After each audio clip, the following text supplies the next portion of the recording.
You know that feeling when everything in your life seems perfect? When you wake up next to the person you love? When you come home to a warm smile? When you believe that your marriage is everything you ever dreamed of? Yeah, I had that feeling. For 12 years, I had that feeling. My name is Michael Chen, and I'm about to tell you a story that will make you question everything you think you know about trust, love, and revenge. But here's the thing that'll keep you up at night. What if I told you that for the last 3 years of my so-called perfect marriage, my wife Sarah was living a completely different life? What if I told you I knew about it? Every single detail, every lie, every secret meeting, every text message, and I didn't say a word. Not one single word. You're probably wondering why, right? Why would any man with self-respect just sit there and watch his world crumble?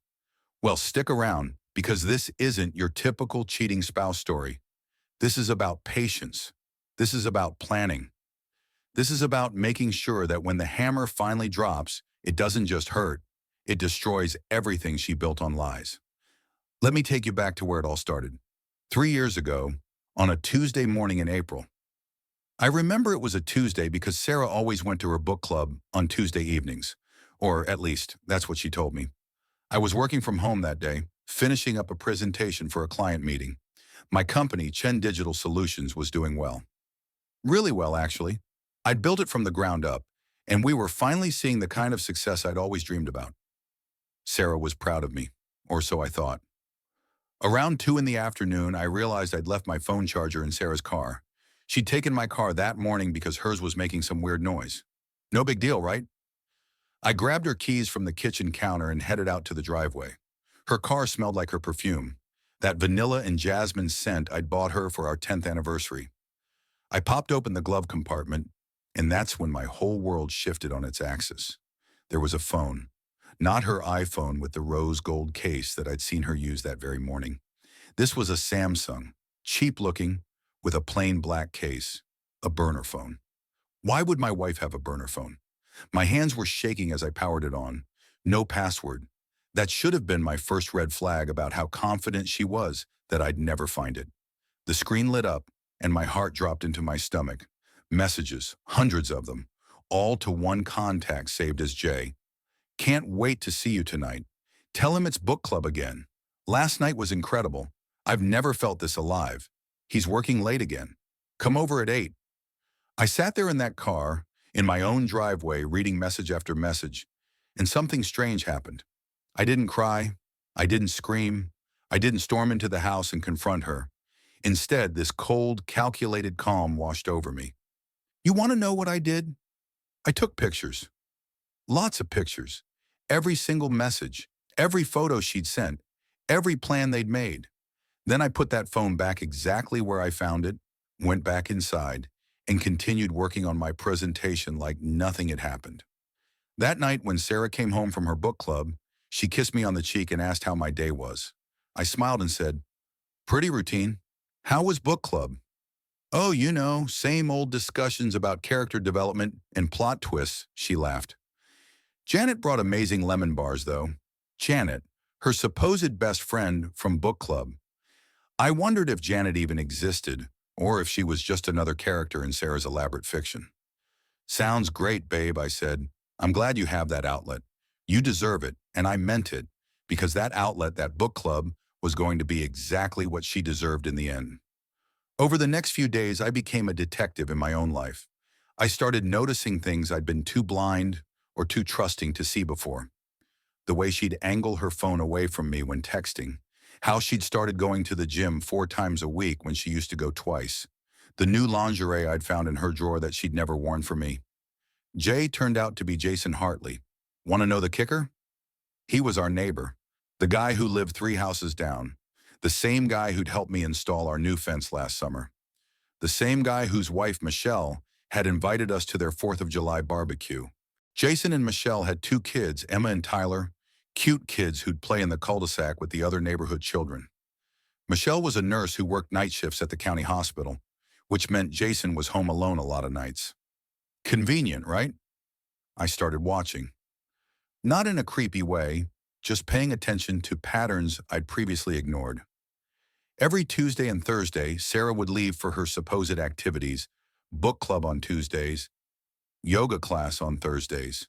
And like clockwork, about an hour after she left, I'd see her car parked 2 streets over, and she'd walk to Jason's house through the back path that connected our neighborhoods.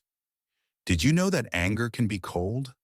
Everyone talks about burning rage, about seeing red, about hot-blooded fury.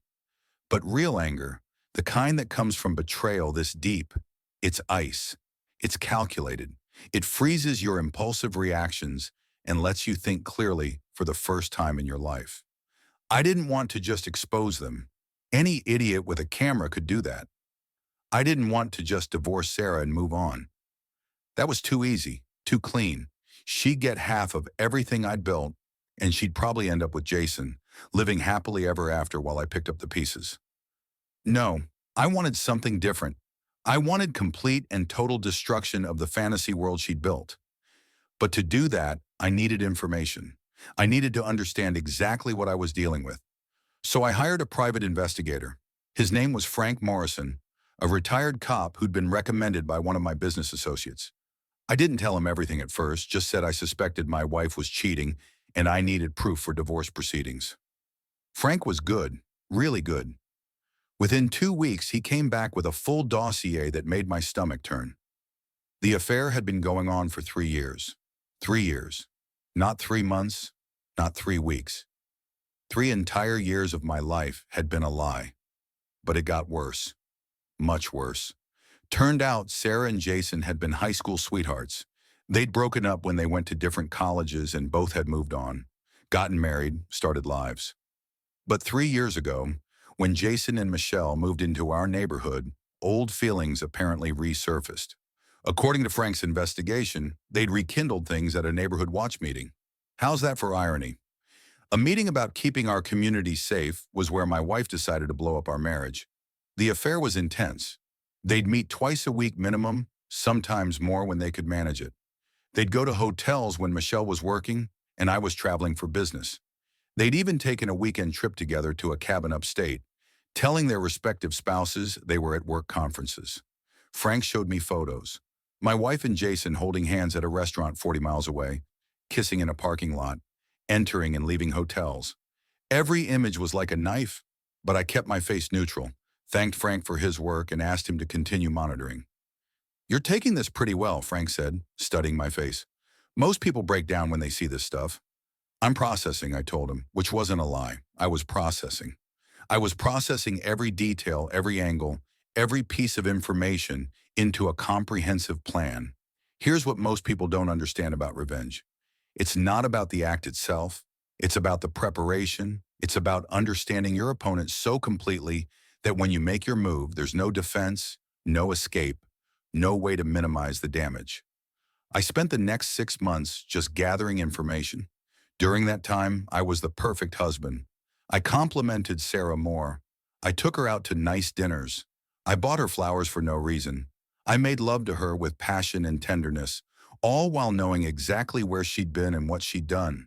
You might think that's twisted, and maybe you're right, but here's the thing. I needed her to feel secure.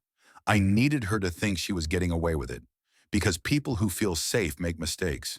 And I needed Sarah to make one big catastrophic mistake.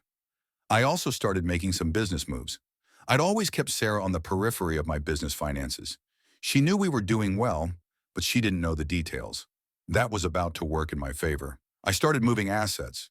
Not illegally, everything was above board, but I restructured the company, moved investments, changed how things were titled and held. I consulted with the best divorce attorney in the state, a shark named Patricia Wellington, who'd never lost a case. "I'm not ready to file yet," I told Patricia during our first meeting. "I'm just preparing." Patricia looked at me with these sharp, knowing eyes. "Mr. Chen, in my experience, preparation is 90% of winning. What's your timeline?" "I'll know when it's time," I said. "But when that time comes, I need to know she gets nothing, or as close to nothing as legally possible." Patricia smiled. Not a warm smile, but the smile of a predator recognizing another predator. "Tell me everything. Leave nothing out." I did.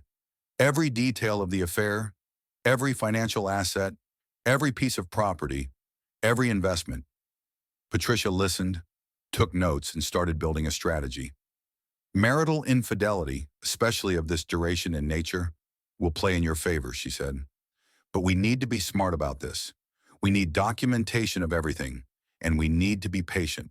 Patience. That word kept coming up, and I had plenty of it. While all this was happening, I did something else. Something that might seem crazy but ended up being the most important move I made. I befriended Jason. That's right, I became buddies with the guy sleeping with my wife. We started having beers together on Saturday afternoons. I'd invite him over to watch football games. We talk about work, about life, about marriage. You and Michelle seem solid, I said one day, sipping a beer in my garage while we pretended to organize tools. Jason shifted uncomfortably. Yeah, man, she's great. Works so hard at the hospital, you know? Sometimes I feel like we don't connect as much as we used to, but that's marriage, right? I hear you, I said, fighting the urge to smash my beer bottle across his face. Sarah and I have been together 12 years. It takes work to keep the spark alive. You guys seem really happy, though, Jason said, and I swear to God, there wasn't even a hint of guilt in his voice. Like genuinely happy. That's rare, man.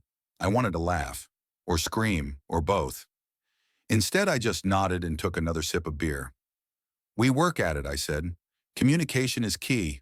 Honesty, trust, all the important stuff. The irony was so thick you could cut it with a knife. These conversations served a purpose, though. I was learning about Jason, about his weaknesses, his fears, his life. Information is power, and I was gathering power like a dragon hoarding gold. I learned that Jason's real estate business was struggling. He put on a good front, nice car, nice house, but he was leveraged to the hilt. I learned that Michelle was the breadwinner in that family, and that Jason resented it. I learned that he'd been fired from 2 previous jobs for interpersonal conflicts, which I suspected was code for sleeping with coworkers. Jason wasn't just a cheater, he was a serial cheater, and my wife had no idea. Frank confirmed it with some more digging. Jason had at least 2 other affairs during his marriage to Michelle, both with women he'd met through work. Sarah thought she was special, thought what they had was this great, passionate love story. She had no clue she was just another notch on this guy's belt. That's when I realized how I wanted this to play out. It wasn't enough to expose the affair. I needed to expose everything. The complete truth. Not just to hurt Sarah, but to show her exactly how foolish she'd been, how little she'd meant to the man she'd thrown away our marriage for. Around month 8 of my silent surveillance, something interesting happened. Sarah got sloppy. She'd been so careful for years, but comfort breeds carelessness. She left her burner phone in her gym bag, which she left in the laundry room. I found it while doing laundry, something I'd started doing more often specifically to look for opportunities like this. The messages from the past week were illuminating. Jason, we need to be more careful. Michael's been friendlier lately. It's weird. Sarah, he's clueless. Trust me, he's so wrapped up in his work he barely notices anything. Jason, Michelle's been asking questions about my schedule. Sarah, she doesn't know anything. We've been doing this for 3 years. We're smarter than them. Jason, sometimes I think about just leaving Michelle, being with you for real. Sarah, you know it's complicated. Michael would take everything in a divorce. I'd have nothing. There it was, the truth laid bare. She wasn't staying with me out of love or even guilt. She was staying for financial security. I was a paycheck, a comfortable life, while Jason was her passion. Do you know how that feels? To realize the person you've built a life with sees you as nothing more than a bank account? It crystallizes things. It makes what needs to happen very, very clear. But then, Sarah's next message stopped me cold.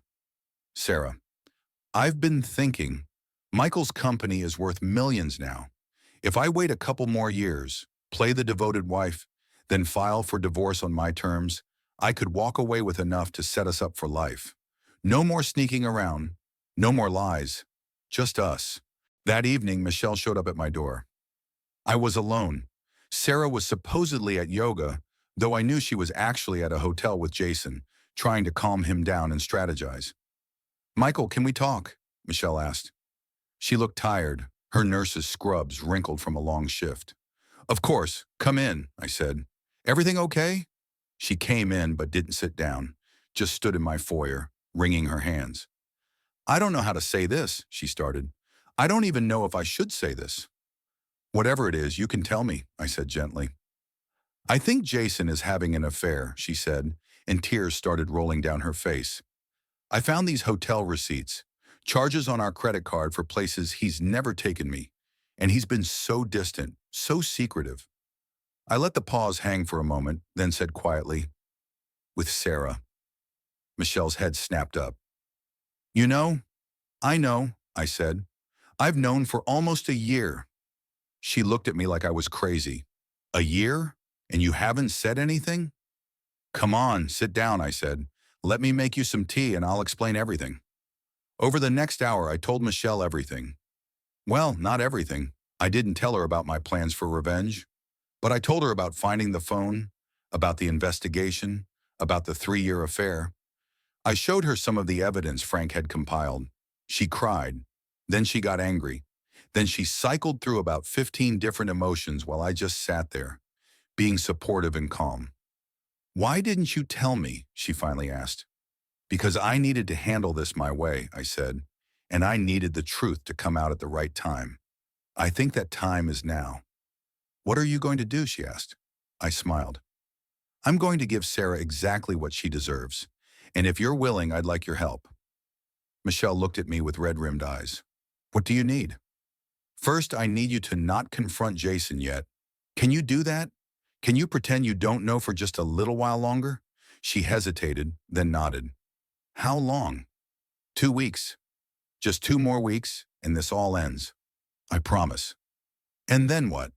"Then we both file for divorce on the same day, at the same time, with full documentation of everything. We catch them completely off guard, and we make sure they can't coordinate their stories or hide assets, or do anything to protect themselves." Michelle thought about it for a long moment. "I work in an ER," she finally said. "I see the results of people's worst decisions every single day.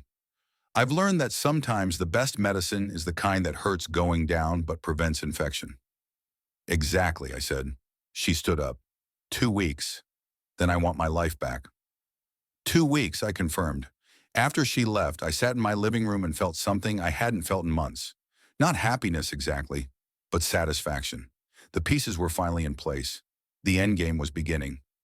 Sarah came home around 9, full of apologies about yoga running late. I waved it off, asked about her day, acted completely normal. She had no idea that her world was about to implode. Over the next 2 weeks, I moved the last pieces into place. I compiled every bit of evidence into a comprehensive file. Every text message, every photo, every hotel receipt, every lie documented and timestamped. Patricia Wellington reviewed everything and gave me the green light. "This is the most thorough case file I've ever seen," she said. "When we file, she won't have a leg to stand on. The infidelity is documented beyond any doubt. Combined with your prenuptial agreement and the asset protection we've set up, you're going to walk away from this with almost everything." "Wait," I said. "What prenuptial agreement?" Patricia looked confused. "The one you signed 12 years ago. It's in your file." I thought back. There had been some papers I'd signed before the wedding, but Sarah had said they were just standard marriage license stuff. I'd trusted her, signed without really reading. Patricia saw my face and understood. "You didn't know you had a prenup?" "Sarah told me it was just administrative paperwork." Patricia actually laughed. "Oh, this is even better than I thought. Your wife tricked you into signing a prenuptial agreement that's heavily in your favor, probably thinking she could contest it later or that you'd never actually enforce it." The irony is beautiful. I had to admit, there was a certain poetry to it. The final week, I did something I'd been planning for months. I planned a surprise party for Sarah. Our 12th anniversary was coming up, and I told her I wanted to do something special, invite all our friends and neighbors. "That's so sweet," she said, genuinely touched. "But isn't that a lot of work?" "You're worth it," I said, and I meant it. She was worth every bit of effort I was putting into this. The party was scheduled for Saturday night. I spent the week inviting everyone personally. All our friends, all our neighbors, including Jason and Michelle. Sarah's parents, who lived a few hours away. My parents, who'd always adored Sarah, our co-workers, our acquaintances, everyone who'd been part of our life together. It's going to be such a great surprise for Sarah, I told everyone. She has no idea how many people care about her. Jason looked uncomfortable when I invited him and Michelle. Man, are you sure? We don't want to intrude on your special day. Intrude? You're our neighbors, our friends. Of course you're invited. Michelle, you'll come, right? Michelle, who knew what was really happening, played her part perfectly. We wouldn't miss it. Friday night, the night before the party, Sarah was anxious. I don't know what to wear. This is such a big deal. Wear that blue dress I love, I suggested. The one you wore on our 5th anniversary. That old thing? I haven't worn that in years. It's my favorite, I said. You look beautiful in it. She smiled and kissed me. You're so sentimental. That's one of the things I love about you. I wondered if she'd still love that sentimentality tomorrow. Saturday morning, I was up early, setting up. I'd rented tables, chairs, hired caterers, arranged for a bartender. The backyard looked perfect, strung with lights, decorated with flowers. It looked exactly like a celebration. Sarah kept trying to help, but I shooed her away. This is my gift to you. Just relax, get ready, let me handle everything. Around 4 in the afternoon, guests started arriving. By 6, the backyard was full of people, all holding drinks, chatting, celebrating 12 years of what everyone thought was a perfect marriage. Sarah was glowing. She worked the crowd, thanking everyone for coming, laughing at jokes, playing the role of the happy wife flawlessly. I watched her hug Jason a bit longer than necessary, watched them exchange a quick secret smile when they thought no one was looking. At 7 o'clock, I clinked a glass to get everyone's attention. The crowd quieted down, all eyes on me. I want to thank everyone for coming tonight, I started. 12 years ago, I married this woman, and I thought I knew what love was. I thought I understood what marriage meant. I thought I had found my partner, my best friend, my forever. Sarah was beaming, her eyes getting teary. Several guests awed. Over these 12 years, I've learned so much, I continued. I've learned about commitment, about trust, about the importance of really knowing the person you're with. I paused, let the moment build. I've also learned that sometimes the person you think you know best is actually a complete stranger. Sarah's smile faltered slightly. A few guests looked confused. You see, 3 years ago, Sarah started living a double life. While I was working to build our future, she was building a completely different future with someone else. The backyard went dead silent. Sarah's face went pale. For the past year, I've known everything. Every lie, every secret meeting, every betrayal. And I documented all of it. I pulled out a remote control and pressed a button. Behind me, a projector screen I'd set up flickered to life. Text messages started scrolling. Photos appeared. Hotel receipts, everything. Sarah started shaking her head. Michael, what are you doing? This isn't funny. You're right, it's not funny. None of this is funny, but it is true. Every word, every image, all true. I looked at Jason, who was standing frozen next to Michelle. Jason, why don't you come up here? After all, you're the co-star of this story. Jason looked like he wanted to bolt. Michelle had her hand on his arm, gripping it tight, keeping him in place. Michael, please, Sarah said, tears streaming down her face now. Can we talk about this privately? Privately? You mean like how you've been privately betraying me for 3 years? No, Sarah. You wanted a party. You wanted a celebration. You wanted everyone to see how perfect we were. Well, now everyone gets to see the truth. I turned to address the crowd, most of whom looked horrified, some fascinated, all uncomfortable. I'm sorry you all had to come here for this, I said. But I thought it was important that everyone who believed in us, everyone who celebrated our marriage, should know the truth. Should know that while you were toasting our happiness, Sarah was planning how to maximize her divorce settlement.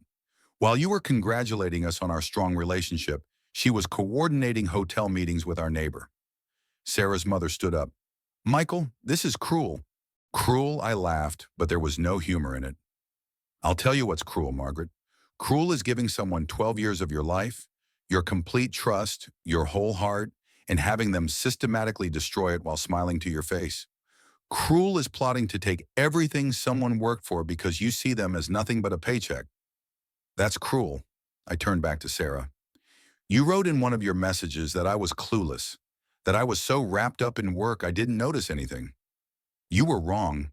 I noticed everything. I just chose to wait until I could show everyone exactly who you are. Jason finally found his voice. Michelle, I can explain. Shut up, Jason, Michelle said calmly. Just shut up. I continued. Tomorrow morning, both Sarah and Jason are going to be served with divorce papers. Everything they've done is documented, legally admissible, and absolutely damning. Sarah, you're going to find that the prenup you tricked me into signing actually protects my assets, not yours. You're going to find that the comfortable life you were planning to cash in on has been legally protected. You're going to find that you get nothing. You can't do this, Sarah whispered.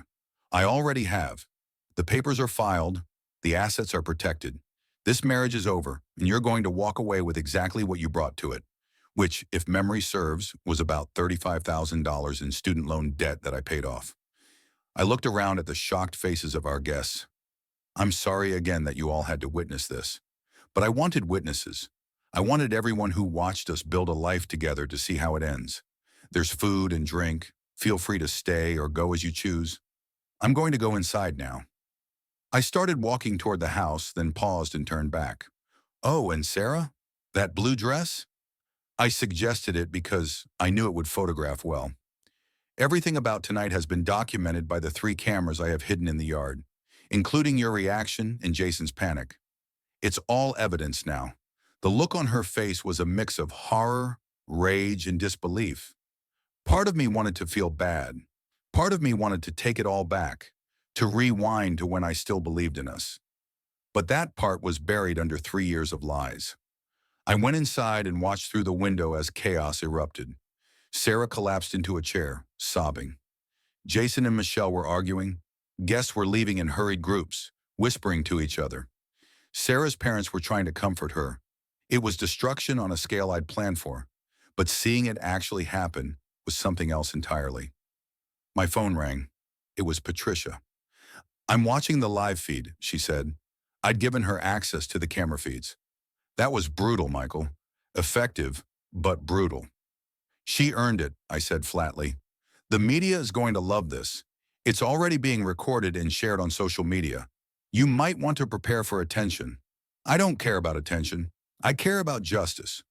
Well, you got it. In about 12 hours, when the divorce papers are served, you'll officially be free, and she'll officially have nothing. After Patricia hung up, I sat in my living room and waited. Eventually, everyone left. I heard the last cars pull away, heard the catering company pack up. Then silence. The back door opened. Sarah came in. Her makeup was ruined, her eyes swollen from crying. She looked at me with such hatred I almost didn't recognize her. How could you? She asked. How could I? How could you, Sarah? For 3 years you lied to my face. For 3 years you betrayed everything we built. And you weren't even sorry. You were planning to do even more damage. I loved you, she said. No, you didn't. You loved my money. You loved the life I provided. But me? You gave up on me 3 years ago. It's not that simple, she said, her voice breaking. Jason and I, it just happened. We had history, we connected. I don't care, I interrupted. I don't care about your justifications or your excuses. I don't care about your history with Jason or your connection or any of it. You made choices, Sarah. You made them every single day for 3 years. You chose him over me, over us, over everything we had. Now you get to live with those choices. I'll fight this, she said, anger creeping into her voice. I'll get a lawyer. I'll contest the prenup. You'll lose, I said simply.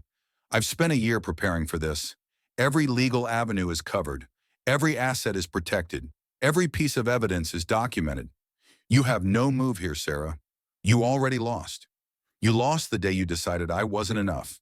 She stood there for a long moment, and I could see her cycling through emotions. Finally, she said, "Where am I supposed to go? That's not my problem anymore. But you have until the end of the month to move out." After that, the locks get changed. This is my home too, she protested. Actually, it's not. The house is in my name, purchased before we married, protected by the prenup. You have no legal right to it.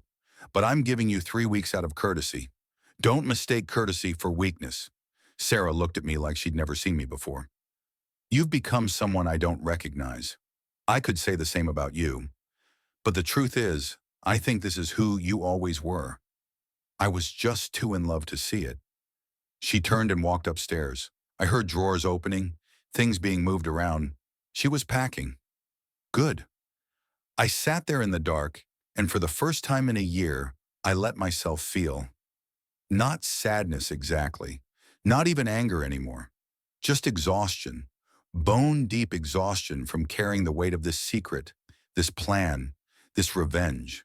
Was it worth it? I didn't know yet. Ask me in a year when the dust had settled and I'd rebuilt my life. For now, it was just done. The next morning, Sunday, the doorbell rang at 8 a.m. The process server I'd hired was right on time. Sarah was served first. Then I watched through the window as he walked down to Jason's house and served him too. My phone started blowing up. Friends calling, wanting to know if what they'd witnessed was real. Media requests from local news outlets who'd somehow gotten wind of the story. Even a few calls from people I didn't know, probably from the viral videos that were apparently spreading online. I ignored all of it. Instead, I made coffee, sat in my backyard where just hours before I detonated my marriage, and watched the sunrise. It was beautiful, that sunrise. The sky turned from black to deep blue to purple to pink to orange to gold. A full spectrum of change. My phone buzzed. A text from Michelle. Thank you for everything. Jason's moving out today. I'm filing for full custody. You gave me my life back, I texted back. You gave yourself your life back. I just provided information. You're stronger than you know. She responded with a heart emoji, and I smiled. At least something good came from this mess. Over the next few weeks, things moved quickly. Sarah's lawyer tried to fight the prenup, but Patricia shot down every argument. The evidence of infidelity was too strong, the prenup too ironclad. Sarah was going to get exactly what she brought to the marriage. Nothing. Jason and Michelle's divorce was messier. There were kids involved, custody battles, arguments about assets. I stayed out of it, but Michelle kept me updated. She was holding her own, fighting for her children and her future. Sarah moved out on a Tuesday. She took her clothes, her personal items, and that was about it. Everything else, all the furniture, the art, the things we'd collected together, I'd purchased. She had no claim to any of it. As she loaded the last box into her car, she turned to me. I was standing in the doorway, watching to make sure she didn't take anything that wasn't hers. I hope you're happy, she said bitterly. I'm not, I admitted, but I will be. Eventually. Can you say the same? She didn't answer. Just got in her car and drove away. I watched her disappear down the street, and that was it. 12 years, gone in the rearview mirror. Jason, as it turned out, was not handling things well. Without Michelle's income, he couldn't maintain his lifestyle.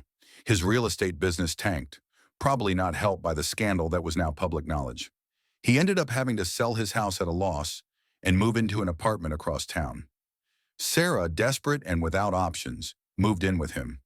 The great love affair that had cost them both their marriages was now a studio apartment with thin walls and the reality of financial struggle. I heard through mutual friends that they fought constantly. Turns out, when you build a relationship on betrayal and lies, it doesn't have the strongest foundation. Who knew? As for me, I threw myself into work.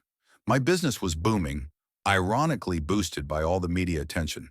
Turns out, people liked the idea of supporting a guy who'd been publicly betrayed and came out on top. I moved out of the house. Too many memories, too much history. I bought a modern loft downtown, all clean lines and new beginnings. Decorated it exactly how I wanted, with no compromises, no considerations for anyone else's taste. She stood there for a long moment, and I could see her cycling through emotions. Finally, she said, "Where am I supposed to go? That's not my problem anymore. But you have until the end of the month to move out. After that, the locks get changed." "This is my home too," she protested. "Actually, it's not. The house is in my name, purchased before we married, protected by the prenup. You have no legal right to it. But I'm giving you 3 weeks out of courtesy. Don't mistake courtesy for weakness." Sarah looked at me like she'd never seen me before. "You've become someone I don't recognize. I could say the same about you. But the truth is, I think this is who you always were. I was just too in love to see it." She turned and walked upstairs. I heard drawers opening, things being moved around. She was packing. Good. I sat there in the dark, and for the first time in a year, I let myself feel. Not sadness exactly, not even anger anymore. Just exhaustion. Bone-deep exhaustion from carrying the weight of this secret, this plan, this revenge. Was it worth it? I didn't know yet. Ask me in a year when the dust had settled and I'd rebuilt my life. For now, it was just done. The next morning, Sunday, the doorbell rang at 8 a.m. The process server I'd hired was right on time. Sarah was served first. Then I watched through the window as he walked down to Jason's house and served him too. My phone started blowing up. Friends calling, wanting to know if what they'd witnessed was real. Media requests from local news outlets who'd somehow gotten wind of the story. Even a few calls from people I didn't know, probably from the viral videos that were apparently spreading online. I ignored all of it. Instead, I made coffee, sat in my backyard where just hours before I detonated my marriage, and watched the sunrise. It was beautiful, that sunrise. The sky turned from black to deep blue to purple to pink to orange to gold. A full spectrum of change. My phone buzzed. A text from Michelle. "Thank you for everything. Jason's moving out today. I'm filing for full custody." "You gave me my life back," I texted back. "You gave yourself your life back. I just provided information. You're stronger than you know." She responded with a heart emoji, and I smiled. At least something good came from this mess. Over the next few weeks, things moved quickly. Sarah's lawyer tried to fight the prenup, but Patricia shot down every argument. The evidence of infidelity was too strong, the prenup too ironclad. Sarah was going to get exactly what she brought to the marriage. Nothing. Jason and Michelle's divorce was messier. There were kids involved, custody battles, arguments about assets. I stayed out of it, but Michelle kept me updated. She was holding her own, fighting for her children and her future. Sarah moved out on a Tuesday. She took her clothes, her personal items, and that was about it. Everything else, all the furniture, the art, the things we'd collected together, I'd purchased. She had no claim to any of it. As she loaded the last box into her car, she turned to me. I was standing in the doorway, watching to make sure she didn't take anything that wasn't hers. "I hope you're happy," she said bitterly. "I'm not," I admitted, "but I will be. Eventually. Can you say the same?" She didn't answer. Just got in her car and drove away. I watched her disappear down the street, and that was it. 12 years, gone in the rearview mirror. Jason, as it turned out, was not handling things well. Without Michelle's income, he couldn't maintain his lifestyle. His real estate business tanked, probably not helped by the scandal that was now public knowledge. He ended up having to sell his house at a loss and move into an apartment across town. Sarah, desperate and without options, moved in with him.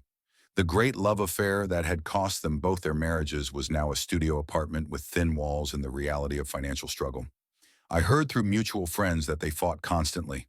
Turns out, when you build a relationship on betrayal and lies, it doesn't have the strongest foundation. Who knew? As for me, I threw myself into work. My business was booming, ironically boosted by all the media attention. Turns out, people liked the idea of supporting a guy who'd been publicly betrayed and came out on top. I moved out of the house. Too many memories, too much history.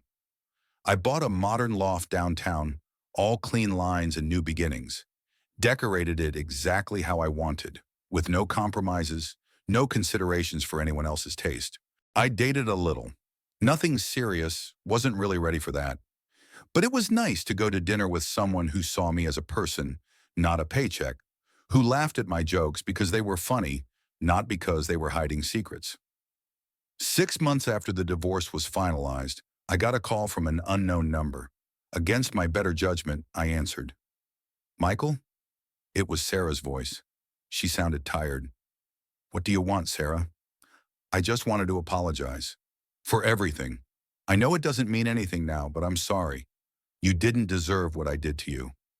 I sat with that for a moment. Part of me wanted to rage at her, to tell her that her apology was too little, too late, but mostly I just felt tired. Thank you for saying that, I said finally. I appreciate it, but it doesn't change anything. I know. I just needed you to know that I know I was wrong, that I threw away something real for something fake, and I'm paying for it every day. Are you still with Jason? Yeah, she said quietly. For now. I don't know for how much longer. Turns out, when the excitement of sneaking around is gone, there's not much left. I could have told you that, I said, not unkindly. I know. You deserve so much better than what I gave you, Michael. I hope someday you find someone who sees that. I hope you find what you're looking for too, Sarah. I really do. We hung up, and I realized something. I meant it. I wasn't angry anymore. I didn't hate her. I just felt nothing. The ice that had frozen my heart for over a year had finally thawed. But instead of anger or pain, there was just emptiness where she used to be.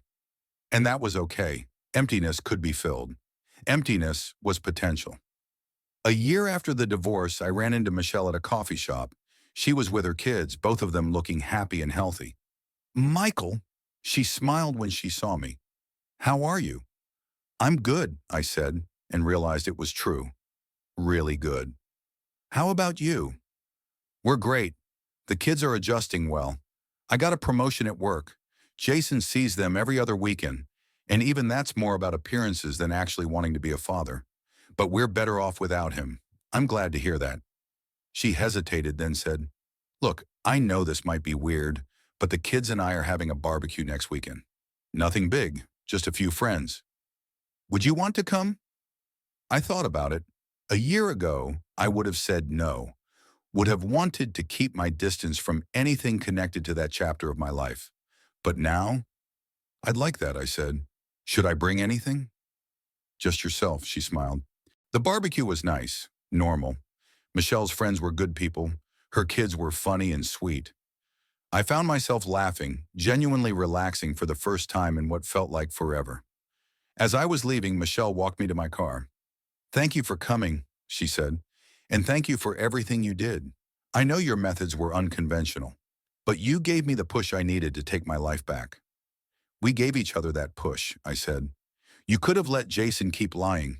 You could have stayed in denial. But you faced the truth, even though it hurt. That takes courage. So does what you did, she said. A lot of people would have just confronted them, divorced quickly, moved on.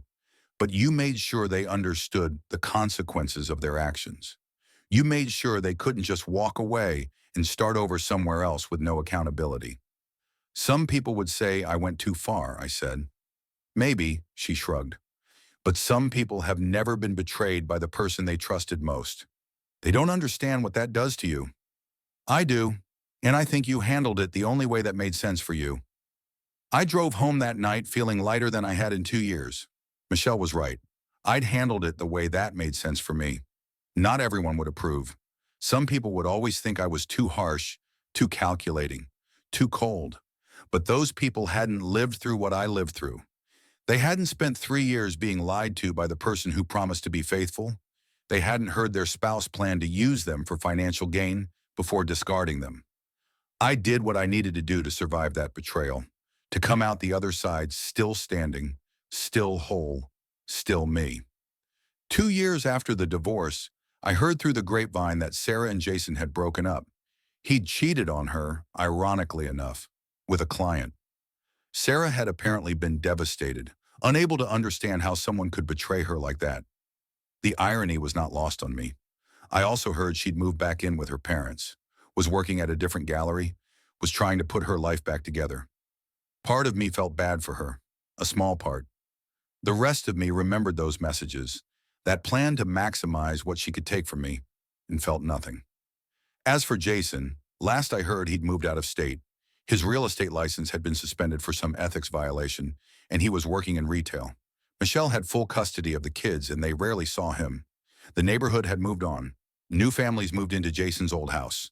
People stopped whispering when I drove by. Life returned to normal, or as normal as it could be. 3 years after that night, 3 years after I detonated my marriage in front of everyone we knew, I was genuinely happy. Not just okay, not just surviving, but actually happy. My business was thriving. I'd expanded into new markets, hired a great team, built something I was proud of. I'd traveled, seen parts of the world I'd always wanted to visit. I'd developed hobbies, made new friends, built a life that was entirely mine. And I'd met someone. Her name was Rachel, she was an architect, and she had this laugh that made me smile every time I heard it. We'd been dating for 6 months, taking it slow, building something real. She knew my story. I told her everything on our third date, figuring if it was going to scare her off, better to know sooner than later. But she just listened, asked thoughtful questions, and then said, "You did what you needed to do. That's in your past. I'm more interested in your future." One evening we were at my place cooking dinner together. Rachel was telling me about a project at work, animated and excited, and I just stopped and looked at her. "What?" she asked, catching me staring. "Nothing," I said. "I'm just happy." She smiled. "Good. You deserve to be happy, Michael. And you know what? She was right. I did deserve to be happy. I'd paid my dues, faced my demons, come out the other side. I'd learned what betrayal felt like and what surviving it took. I'd learned that trust was precious and fragile. I'd learned that sometimes the right thing to do is the hard thing. But most importantly, I'd learned that revenge, real revenge, isn't about destruction. It's about truth. It's about accountability. It's about making sure that actions have consequences, that lies get exposed, that people can't just hurt others and walk away unscathed. Did I ruin Sarah's life? Maybe. But she made the choices that led to her ruin. All I did was make sure everyone knew about those choices. All I did was protect myself from being destroyed in the process. Some people think I'm a monster for what I did. They think I should have just divorced her quietly, split things 50-50, moved on with dignity and grace. But those people don't understand that dignity and grace are for people who deserve them. Sarah didn't deserve my grace. She deserved my truth. And that's what I gave her. So here I am 5 years later, sitting in my loft with a woman I'm falling in love with, building a life I'm proud of, and I have no regrets. None. I didn't just survive my wife's betrayal. I made it meaningful. I made it matter. The secret affair files taught me something important. Secrets only have power in the dark. Shine a light on them, expose them to the world, and they shrivel up like vampires at sunrise.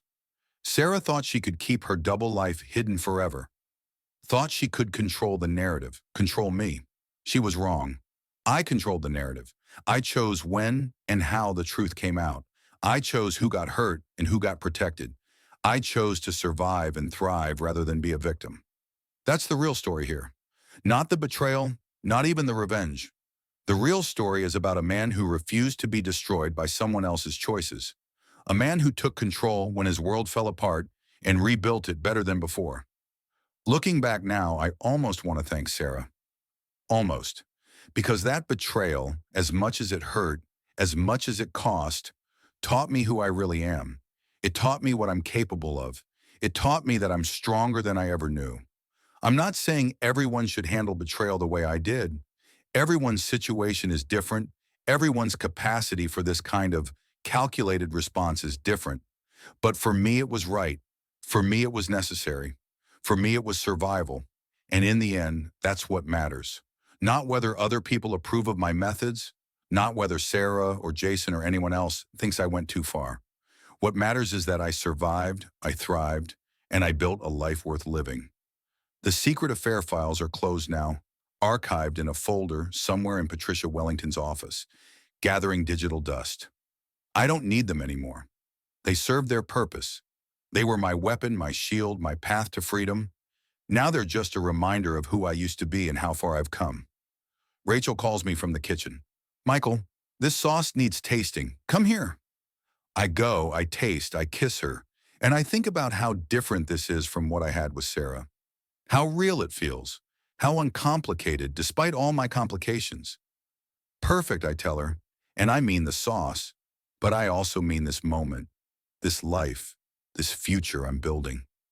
She smiles at me. That smile that says she sees me, really sees me. All of me, including the dark parts. And she's still here. That's love. Real love. Not the kind Sarah pretended to feel while she betrayed me. Not the kind Jason claimed to have while he destroyed his family. Real, honest, complicated, beautiful love. I've learned that love isn't about perfection. It's not about never making mistakes or never having doubts. It's about choosing someone every day, being honest even when it's hard, building something together that's stronger than the sum of its parts. Sarah and Jason didn't understand that. They thought love was about excitement and passion and forbidden moments. They didn't understand that real love is about the mundane moments, the ordinary days, the choice to be faithful even when it's not thrilling. I'm building that kind of love now with Rachel, slowly, carefully, with full awareness of how precious and fragile it is. And it's better than anything I had before because it's real. So that's my story. The secret affair files, the silent revenge, the complete destruction of the life I thought I had in the building of something better. It's not a pretty story. It's not a story where everyone wins or where I take the high road and forgive and forget. It's a story about survival and accountability and the cold, calculated patience required to truly make someone face the consequences of their actions. It's a story about choosing yourself when someone else has already made it clear they didn't choose you. Was it worth it? Every single day I wake up in this life I've built, every single moment I spend with Rachel, every single success I achieve with my business, every single genuine smile and real laugh, I know it was worth it. Because I'm not the man who trusted blindly anymore. I'm not the man who could be fooled and used and discarded. I'm the man who saw betrayal coming, documented every second of it, and then methodically dismantled the lies until nothing was left but truth. And in that truth, harsh and painful as it was, I found freedom. Sarah gave me 12 years of her life. 3 of them were lies, but 9 of them, I like to think, were real. Or as real as they could be with someone capable of what she did. I gave her 12 years of my life too. All of them honest, all of them faithful, all of them true. In the end, we both got what we deserved. She got exposure, accountability, and the life she chose through her actions. I got freedom, justice, and the chance to build something real. I call that a fair trade.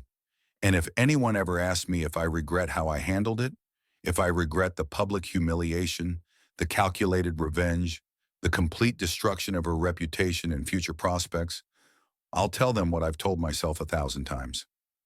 No, not even a little bit.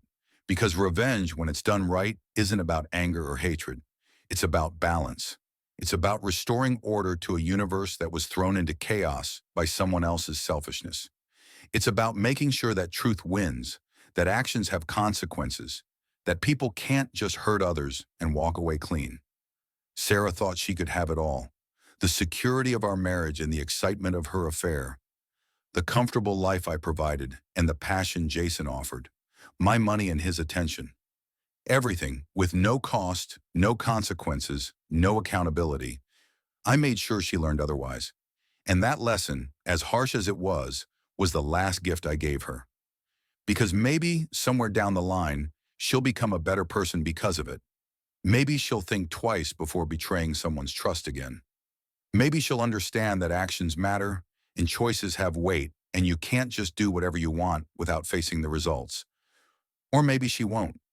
Maybe she'll just see me as the villain in her story, the cruel ex-husband who destroyed her life. I don't really care which way she sees it, because her opinion of me stopped mattering the day I found that burner phone in her glove compartment. What matters is that I know who I am. I know what I'm capable of. I know that I can face the worst betrayal imaginable and not just survive it, but use it to build something better. That knowledge is worth more than 12 years of fake happiness. That knowledge is worth more than a marriage built on lies. That knowledge is worth everything I went through to get here. So yeah, this is my story. The Secret Affair Files. A husband's silent revenge. The complete destruction of a cheating wife's world and the rebirth of a man who refused to be a victim. It's not a fairy tale. There's no happily ever after, at least not in the traditional sense. But there is happiness. There is peace. There is justice. And there is the knowledge that when push came to shove, when my world fell apart, I had the strength to not only survive, but to make sure the person who destroyed it faced the consequences. And honestly, that's better than any fairy tale ending could ever be, because it's real, it's true, it's mine, and no one can ever take that away from me. The end.